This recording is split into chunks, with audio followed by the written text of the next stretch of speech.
นี่เนาะพี่น้องนี่ก็คือเรื่องราวของแม่ที่เป็นห่วงลูกสาวอันนี้ก็เป็นดับไผ่เนาะสบายดีเนี่ยดับไผ่สบายดีตอนนี้ก็คือแบบอุกใจเนาะเป็นห่วงลูกสาวก็คือเป็นห่วงน้องแก้วเพราะว่าน้องแก้วนั่นในไปหางานเฮ็ดอยู่ประเทศไทยแต่ว่าแม่เนาะพี่น้องก็ติดต่อยากค่ะเนี่ยเพราะว่าแม่ก็บ่มีโทรศัพท์เนาะเดี๋ยวตอนนี้ก็คือเป็นห่วงลูกสาวได้ยินแนวนั้นแน่นี่แฮงเป็นห่วงเนาะตอนนี้ก็ดำหน้าอยู่ผู้เดียวเพื่อจะได้เรื่องราวก่อนน้องแก้วสิไปไทยนี่จะยังให้เพิ่นไปบ่หรือว่าจะได้มันโมมีอีแล้วไปว่าสิได้อีนี่แหละก็เลยให้ไปมันทุกข์มันยากนี่แหละเลยให้ไปเบิ่งในที่เถียงกับไผ่ใหม่นี่ไผ่ไหมเที่ยงแล้วพี่น้องอยู่กับลูก2 คนโอ้ไผ่ไหมเบิดจ่าไปกี่นี่แหละไปผัดบัวได้อีกเป็นห่วงนี่แหละการงานกับบริเหตุบักแนวนั้นแนวนี้อยู่ก็คือน้ำเพื่อนนี่แหละปุกใจนี่แหละจนบริดำให้ดำหน้าได้เดียวนี้นั่งถานั่งเคาะคนอยู่นี่แหละปุกแข้งยังกับบ่มีอยู่งอกแงกอยู่สิได้อยู่ผู้เดียวแน่บัดอันนั้นได้สามีเป็นจะได้สามีก็ตายเนี่ยเป็นเสียโตแล้วแต่หลายปีเดี๋ยวนี้โอ้ก็คือกับลูกนี่แหละอยู่กับน้องแก้วเนาะลูกกำพร้าน้องแก้วก็คือกำพร้าพ่อเนาะตอนนี้มาไผ่ใหม่เที่ยงอีกนี่ตอนนี้ก็ยูทูบนะพี่น้องลูกก็เฮ็ดเองนี่แหละเพราะอะไรอยู่นี่แหละลูกน้อยๆนี่แหละเพราะอะไรอยู่ถาดูนี่ก็เป็นเที่ยงหน้าเนาะก็ยังให้ดูกลับมาอยู่บ่มันบ่ได้การได้งานนี่แหละก็ยังให้มานี่แหละมันบ่ได้จะได้ไปว่าสิได้ก็บ่ได้ไปมาได้แห้งสิเป็นหนีตื่มนี่แหละก็สิว่าจังให้มาซ้ำนี่แหละไปก็บ่ได้เฮ็ดการเฮ็ดงานการงานก็บ่ได้เฮ็ดไปนั่งเนาะอยู่ซื่อๆปัดว่าแนวนั้นแนวนี้อยู่อยากถือจ้ามันอยากหลายอย่างนี่แหละจังมายังให้มาข้องเพิ่นอยู่นี่แหละมื้อนี้ก็ข้องอยู่จักเพิ่นสิมาบ่มาพารุ่นเนาะพี่น้องว่าน้องแก้วสิมาหรือบ่มาเพราะว่าไปก็บ่ได้เฮ็ดงานนั่นแหละบ่ได้เฮ็ดการเฮ็ดงานคืออยู่พุ่นคืออยู่พุ่นทาอันนี้คันบ่เฮ็ดงานนี่แบบอีหยังก็ต้องซื้อเด้บ่แม่นว่าสิได้กินซื่อๆเด้ไปบ้านเมืองเพิ่นก็ต้องทำงานเนาะน้องตายัง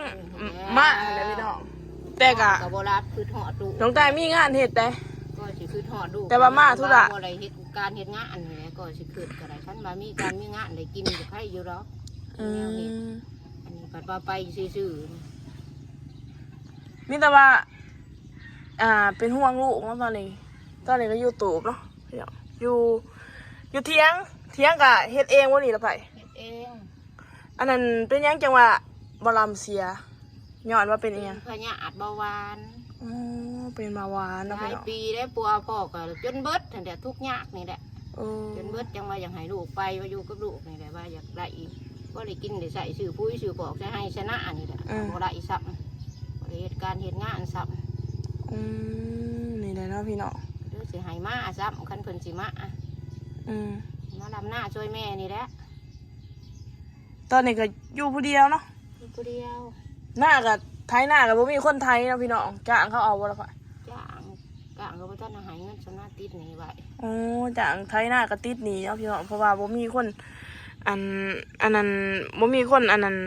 ไทยเนาะตอนนี้คือแบบตะกี้แล้วอ้วนกูนี่ได้ละไผแต่ว่าเดี๋ยวนี้เราคือได้นะพี่น้องจักสิคือเดืองใดหลายเดืองหั่นแหละ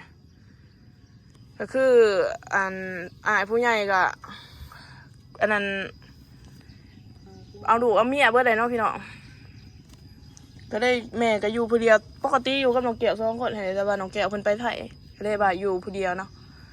แต่ละมื้อนี่ก็มีแต่แบบย่างมาหาน้องตายให้โทรหาน้องแก้วแต่ว่าน้องแก้วก็ติดต่อยากพี่น้อง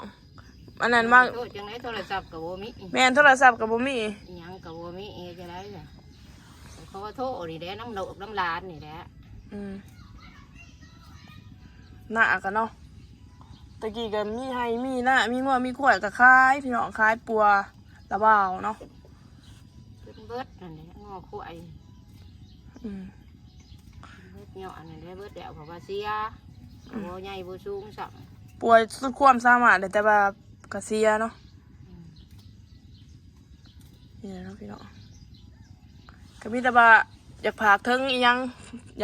ถึงลูกสาวว่าถ้าว่าลูกสาวเบิ่งคลิปนี่ความคือหอดคือเทิงนี่แหละความเป็นห่วงเป็นใยเนาะห่วงเป็นใยนี่แหละแล้วก็อยากให้มา ถ้าว่าบ่มีงาน ถ้าว่าบ่มีงานก็อยากให้มาอันนี้แหละมาเฮ็ดก็เบียกด้วยแม่นี่แหละมันเฮ็ดหน้าอันนี้ลำหน้าอันนี้แหละ กินตามมีเนาะบ่มีก็บ่กินเนาะ ว่าไปก็ว่าอยากให้เพิ่นได้พ่อได้มา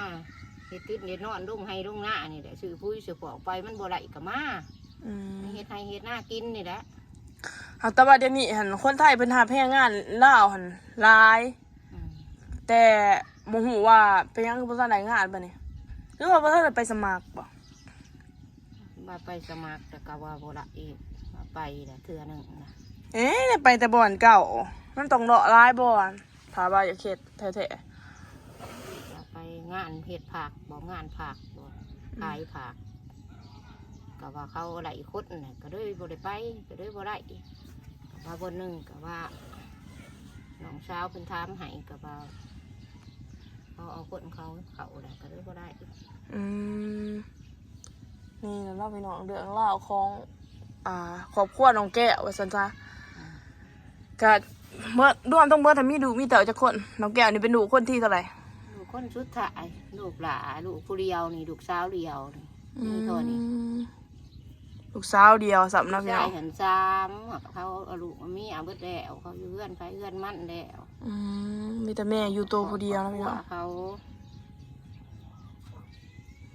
ก็หยาดไปหยาดมาแล้วเขาค่าขอบค่าขั้วเขาจำเป็นจ่างเอาไทยหน้าก็ได้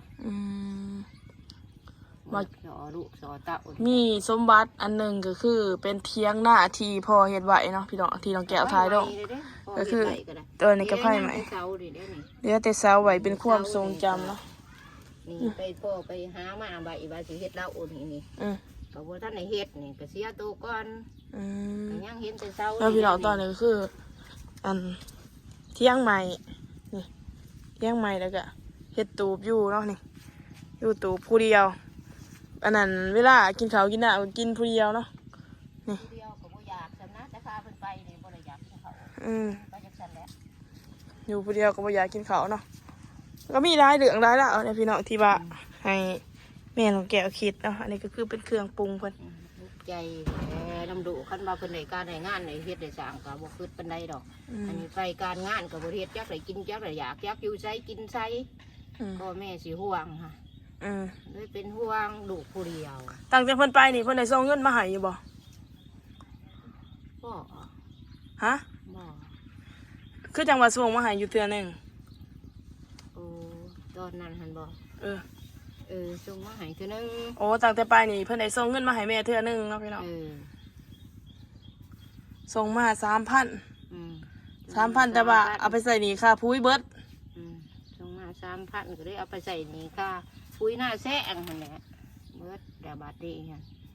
ก็สิมาเฮ็ดหน้าปีต่อหน้าแซงมันก็บ่ไหลเขาก็ได้เขา80ก็ขายไข่ค่าน้ำค่าปุ๋ยเบิดเขาเช้ากระสอบนั่นแหละปลาเลยกิน น้องแก้วเพิ่นบ่ได้เพิ่นบ่อ๋อคือว่าได้เฮ็ดงานอยู่ 2-3 มื้อหั่นแหละเนาะพี่น้องอาทิตย์นึงเนาะเพิ่นได้เฮ็ดงานอาทิตย์นึงเนี่ยเพิ่นได้ส่งเงินมาให้แม่ 3,000 หั่นแหละแต่ตั้งจากนั้นก็แม่นได้เจ้านายเพิ่นรับลูกน้องเก่าก็ได้ว่าออกเนาะนี่แหละเนาะชีวิตก็ได้ก็สิมีแต่ซ้ำนี่เนาะพี่น้องมีแต่ว่าเราเรื่องราวครอบครัวน้องแก้วอันนี้ก็เป็นแม่ของน้องแก้วแม่แท้ๆอันนี้เนาะตอนนี้อายุจักปีเลยล่ะไผ 56 ปี 56บ่อยากสร้างครอบสังครัวอีบ่ถ้าว่ามีคนมักบ่อยากเอาเนาะพี่น้อง เอาหรอกมันสอมันซนถูกยากหลาย เขาบ่เอาเขาหร แต่ อก ว่ากับลูกนี่มันก็ยังลำบากเลย อยู่กับลูกดำพ่นสองคนก็ เลี้ยงลูกลำบาก ถามว่ามีคนมามักน้องแก้วแล้วเพิ่นพร้อมสิแต่งนี่สิเอาอยู่บ่ เอาคันลูกเคยเห็นมันเอา โอ้ดูเคยเอาเนาะพี่น้องแต่ว่าผัวนี่แม่นบ่เอาเนาะ เดี๋ยวมันบ่เอาไม่แต่เอาลูกเคยเห็นมันเอาลูกเคย สำหรับผู้ คนมากันให้เอาลูกกันแห้งอยากให้เอาแล้วกันมี อ๋อ มันขับโบมีอีค่ะ แต่ว่าเรื่องอายุนี่แม่นเท่าไรก็ได้บ่ถามว่ามีคนมามักผู้ใหญ่ใจดีมามักน้องแก้วนี่อายุ30 40นี่ เท่าไรก็ได้ เท่าไรก็ได้ขอแต่ว่าเขาหักดุเขาเนาะ ขอแต่ว่าเขาหักแต่เขาหักเขาอันนั้นแค่อันดุข่อยก็ดีใจนะคันบาแนวนั้น แน่เนาะพี่น้องหัวอกคนเป็นแม่เนาะนี่แหละก็มีแต่ว่า ครอบครัวแล้วแม่ก็ดีใจ ก็บ่เป็นห่วงเนาะ ก็บ่เป็นห่วงมีผู้เบิ่งเพื่อน ตอนนี้ก็คือบ่มีไผเนาะ อืม อันนี้เนาะพี่น้องตามนี้เลยเนาะนี่แต่ว่าก็ขอบใจขอบคุณที่เขามาเบิ่งเด้อพอกันใหม่คลิปหน้าเนาะฝากเป็นกำลังใจให้ทางครอบครัวน้องแก้วเนาะพี่น้องก็สิมีกัน2 คนนี่แหละพอกันใหม่คลิปหน้าเด้อบ๊ายบาย